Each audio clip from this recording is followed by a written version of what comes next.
संशयवादी दिमाग जानना चाहते हैं। जीवन का उद्देश्य पल पल प्यार में वापस बहाल होना है। इस उद्देश्य को पूरा करने के लिए व्यक्ति को यह स्वीकार करना चाहिए कि वह अपने जीवन को बनाने के लिए 100% जिम्मेदार है। उसे यह देखने के लिए आना चाहिए कि यह उसके विचार हैं जो उसके जीवन को उस तरह से बनाते हैं जैसे यह पल पल है। समस्याएं लोग, स्थान और परिस्थितियां नहीं हैं, बल्कि उनके विचार हैं। उसे इस बात की सराहना करनी चाहिए कि बाहर जैसी कोई चीज नहीं है।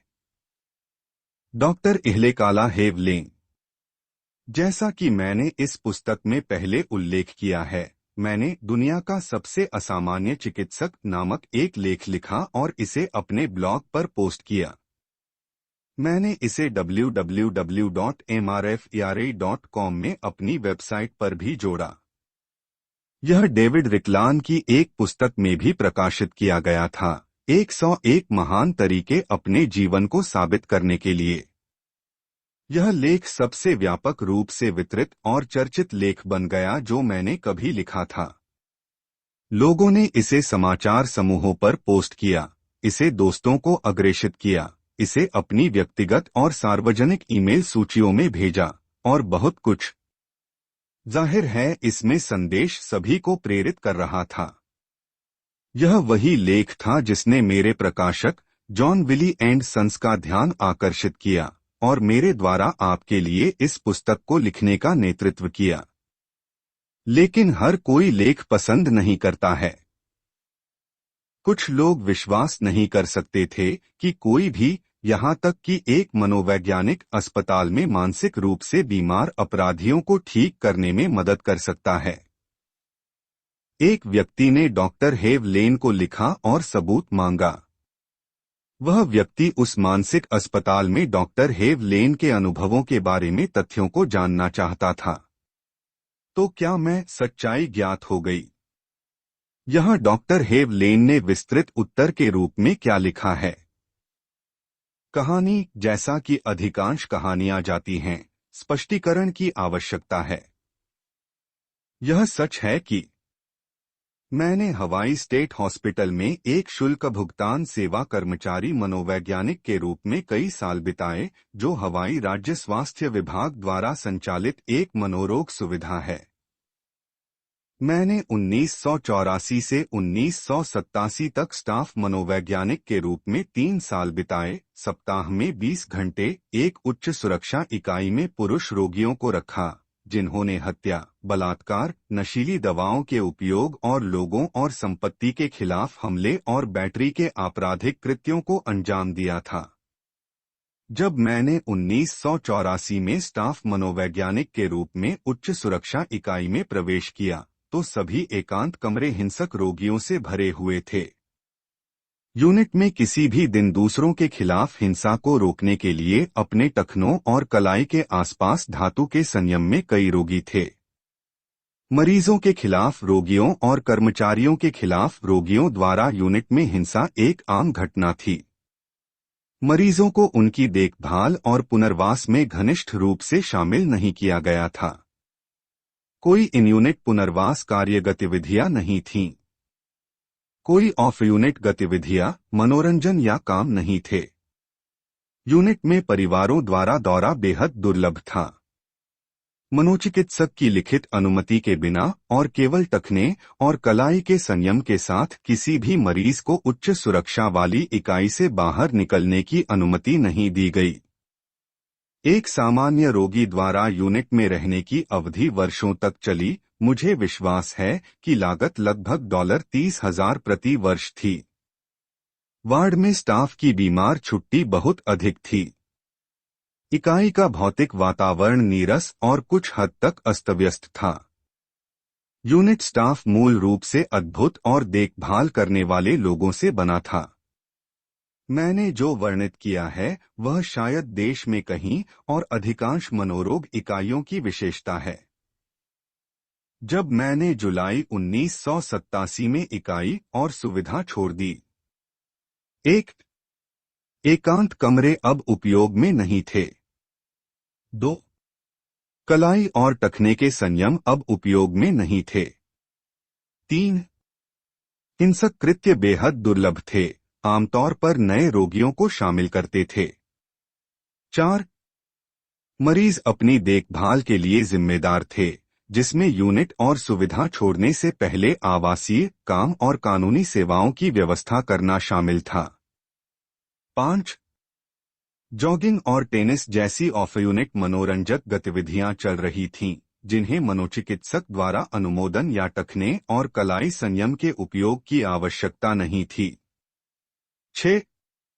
ऑफ यूनिट कार्य गतिविधियां शुरू की गईं, जैसे कि कार धोना, मनोचिकित्सक की मंजूरी के बिना या टखने और कलाई के संयम का उपयोग किए बिना। 7. ऑन यूनिट काम में बेकिंग कुकीज और पॉलिशिंग जूते शामिल थे। 8. परिवार द्वारा इकाई में दौरे हो रहे थे। 9. स्टाफ बीमार छुट्टी एक पुरानी समस्या नहीं थी। 10. पेंटिंग और रखरखाव के साथ इकाई के वातावरण में बहुत सुधार हुआ और क्योंकि लोग परवाह करते थे, यूनिट स्टाफ रोगियों को खुद के लिए 100% जिम्मेदार होने का समर्थन करने में अधिक शामिल था। 12 मरीजों के भर्ती होने से लेकर अस्पताल छोड़ने तक का कायापलट का समय सालों की बजाय महीनों तक कम हो गया था। 13. रोगियों और कर्मचारियों दोनों के लिए जीवन की गुणवत्ता नाटकीय रूप से हिरासत में होने से परिवार में से एक में स्थानांतरित हो गई, जो एक दूसरे की देखभाल करते हैं। यूनिट स्टाफ मनोवैज्ञानिक के रूप में मैंने अपने हिस्से के लिए क्या किया? मैंने पश्चाताप, क्षमा और रूपांतरण की होपोनोनो प्रक्रिया के माध्यम से आत्म पहचान की, जो मेरे अंदर जो कुछ भी चल रहा था, उसके लिए मैंने जानबूझकर और अनजाने में हर बार इकाई छोड़ने से पहले, दौरान और बाद में समस्याओं के रूप में अनुभव किया। मैंने यूनिट पर मरीजों के साथ कोई थेरेपी या परामर्श नहीं किया। मैंने मरीजों पर किसी भी स्टाफ सम्मेलन में भाग नहीं लिया। मैंने अपने अंदर के सामान के साथ सफाई करने के लिए खुद के लिए 100% जिम्मेदारी ली, जिससे मुझे स्टाफ मनोवैज्ञानिक के रूप में समस्याएं हुईं। मैं उस व्यक्ति की रचना हूं जो मैं हूं, परिपूर्ण हूं, जैसा कि हर किसी और हर चीज के साथ है। जो अपूर्ण है वह सीप है, यादें जो प्रतिक्रिया करती हैं, न्याय, असंतोष, क्रोध, जलन के रूप में फिर से खेलती हैं, और भगवान आत्मा में किए गए बाकी को जानता है। मेरी शांति। Ihaleakala Hew Len, PhD, chairman emeritus the foundation of I Inc freedom of the cosmos www.hoponopono.org। हालांकि मैं अभी भी होपोनोपोनो सीख रहा था, मैंने कभी कभी इसे दूसरों को सिखाया अगर मुझे लगा कि वे इसके बारे में सुनने के लिए खुले थे। बेशक उनका खुला होना मेरा प्रतिबिंब था, न कि उनका। मैं जितना स्पष्ट होता गया, मेरे आसपास के लोग उतने ही स्पष्ट होते गए। लेकिन यह स्वीकार करने के लिए एक कठिन तथ्य है। आंतरिक की तुलना में बाहरी को बदलना बहुत आसान है। माओ में एक रियल एस्टेट कारोबारी ने हमें घरों को देखने के लिए इधर उधर घुमाया। रास्ते में हमने उपचार, आध्यात्मिकता, फिल्म द सीक्रेट और व्यक्तिगत विकास के बारे में बहुत सारी बातें की। यह सब दिलचस्प था, लेकिन हमारे ड्राइव के एक खंड पर कुछ ज्ञानवर्धक हुआ। रियल्टर ने डॉक्टर हेव लेन पर मेरा अब प्रसिद्ध लेख पढ़ा था और मानसिक रूप से बीमार अपराधियों के पूरे वार्ड को ठीक करने के लिए इस्तेमाल की जाने वाली होपोनोपोनो हवाई उपचार प्रक्रिया। हर किसी की तरह रियल्टर ने लेख को प्रेरणादायक पाया। हर किसी की तरह वह इसे पूरी तरह से समझ नहीं पाया। जैसे ही हम माओ के सुंदर द्वीप के चारों ओर घूमते थे, मैंने रियल्टर को एक घर के बारे में शिकायत करते हुए सुना जिसे वह बेच नहीं सकता था। खरीदार और विक्रेता इसके लिए लड़ रहे थे, जिससे बहुत गुस्सा, नाराजगी और बहुत कुछ हो रहा था। बिक्री उनकी कलह में फंस गई थी और जल्द ही बंद नहीं होने वाली थी। रियल्टर स्पष्ट रूप से उनके कार्यों से निराश था। मैंने कुछ देर तक सुना और फिर बोलने के लिए प्रेरित महसूस किया। क्या आप जानना चाहेंगे कि डॉक्टर हेवलेन होपोनोपोनो का उपयोग करके इस स्थिति को कैसे संभाल सकते हैं? मैंने पूछा। हाँ, रियल्टर ने कहा, स्पष्ट रूप से उत्सुक। मुझे निश्चित रूप से दिलचस्पी है। मुझे बताओ। यह अच्छा होना चाहिए, निरिसा ने कहा। ठीक है, मैं डॉक्टर हेवलेन नहीं हूँ, मैंने शुरू किया, लेकिन मैं उसके साथ एक किताब लिख रहा हूँ और मैंने उसके साथ प्रशिक्षण लिया है। इसलिए मुझे लगता है कि मुझे पता है कि वह इसे कैसे संभाल सकते हैं। मुझे बताओ। डॉक्टर हेवलेन जो करता है वह यह देखने के लिए खुद के भीतर देखता है कि उसके भीतर क्या है जो उस अनुभव को साझा कर रहा है जो वह बाहर देखता है। मैंने शुरू किया। जब वह उस मानसिक अस्पताल में काम करता था तो उसने रोगियों के चार्ट देखे।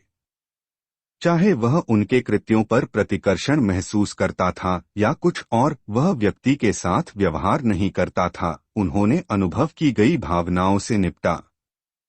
जैसे ही उसने साफ किया कि उसके भीतर क्या था, वे स्पष्ट और ठीक होने लगे। मुझे यह पसंद है, रियल्टर ने कहा। ज्यादातर लोगों को पता नहीं है कि जिम्मेदारी का क्या मतलब है। मैंने जारी रखा। वे दोषी हैं। जैसे जैसे वे बढ़ते हैं और अधिक जागरूक होते हैं, वे यह विचार करना शुरू कर देते हैं कि वे जो कहते हैं और करते हैं उसके लिए जिम्मेदार हैं। इसके अलावा, जैसा कि आप और भी जागरूक हो जाते हैं, आप यह महसूस करना शुरू कर सकते हैं कि आप हर किसी के कहने या करने के लिए जिम्मेदार हैं, सिर्फ इसलिए कि वे आपके अनुभव में हैं। यदि आप अपनी वास्तविकता बनाते हैं, तो आपने वह सब बनाया है जो आप देखते हैं, यहाँ तक कि उन हिस्सों को भी जिन्हें आप पसंद नहीं करते हैं। रियल्टर मुस्कुरा रहा था, अपना सिर हिला रहा था। मैं बोलता रहा। इससे कोई फर्क नहीं पड़ता कि खरीदार या विक्रेता इस स्थिति में क्या करता है, मैंने कहा। यह मायने रखता है कि आप क्या करते हैं। डॉक्टर हेवलेन जो करते हैं वह बस फिर से पीठ है। आई लव यू, मुझे खेद है, कृपया मुझे माफ कर दें, और धन्यवाद। वह इसे लोगों से नहीं कहता है, वह इसे परमात्मा से कहता है। विचार साझा ऊर्जा को साफ करना है। मैं यह करूंगा, रियल्टर ने कहा। लेकिन आप कुछ पाने के लिए ऐसा नहीं करते हैं, मैंने कहा। आप ऐसा करते हैं क्योंकि यह है कि हम साझा ऊर्जा को कैसे साफ करते हैं, इसलिए किसी को भी इसे फिर से अनुभव नहीं करना पड़ता है। यह एक सफाई है और आप इसे करना कभी बंद नहीं करते हैं। मैं रुक गया। रियल्टर इसे प्राप्त करने के लिए लग रहा था। उसकी आंखें चौड़ी थीं और उसकी मुस्कान बड़ी थी। अगर यह आपकी जागरूकता में आता है, मैंने जारी रखा, तो यह आपके लिए साफ करने और ठीक करने के लिए है। चूंकि आपने खरीदार और विक्रेता की इस स्थिति को मेरे ध्यान में लाया, तो मुझे इसे भी साफ करना होगा। यह अब मेरे जीवन के अनुभव का हिस्सा है। अगर मैं अपने अनुभव का निर्माता हूं, तो यह कुछ ऐसा है जिसके लिए मैं भी जिम्मेदार हूं। मैंने यह सब डूबने दिया क्योंकि हमने माओ में अन्य घरों को देखने के लिए अपना अभियान जारी रखा। कुछ दिनों बाद मुझे रियल एस्टेट कंपनी से एक ईमेल मिला। उन्होंने कहा कि वह डॉक्टर हेवलेन प्रक्रिया का उपयोग करना जारी रख रहे थे। इस तरह यह काम करता है। यह सब प्यार है। यह निरंतर है। और आप पूरी तरह से जिम्मेदार हैं। एक दिन मैंने मिंडी हर्ट के साथ एक सेमिनार पढ़ाया जो विम्बरली, टेक्सास, यूनिटी चर्च चलाता है। इसे पैसे का रहस्य कहा जाता था। बाद में इसमें मैंने सभी को सफाई की होपोनोपोनो विधि सिखाई। बाद में एक सज्जन आए और कहा, मुझे यह कहने में समस्या है कि मुझे खेद है और कृपया मुझे माफ कर दें।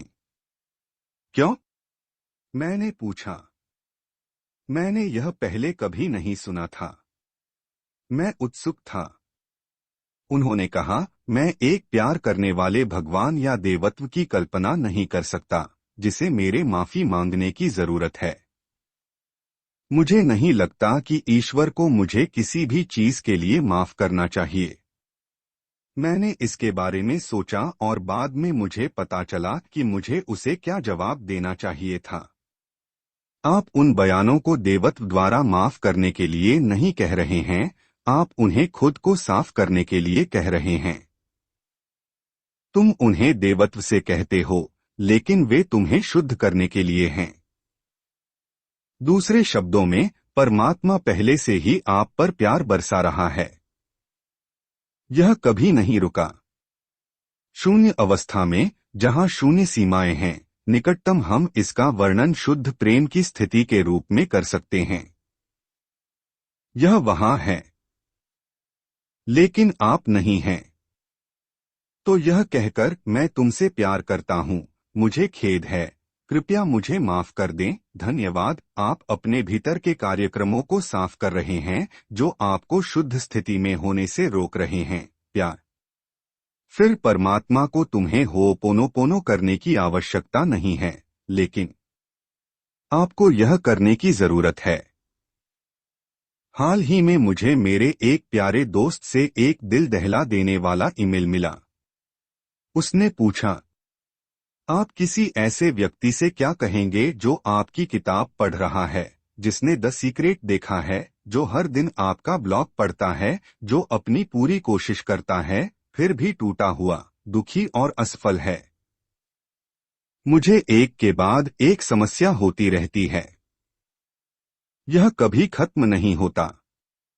आप क्या कहेंगे? मैंने उसका दर्द महसूस किया।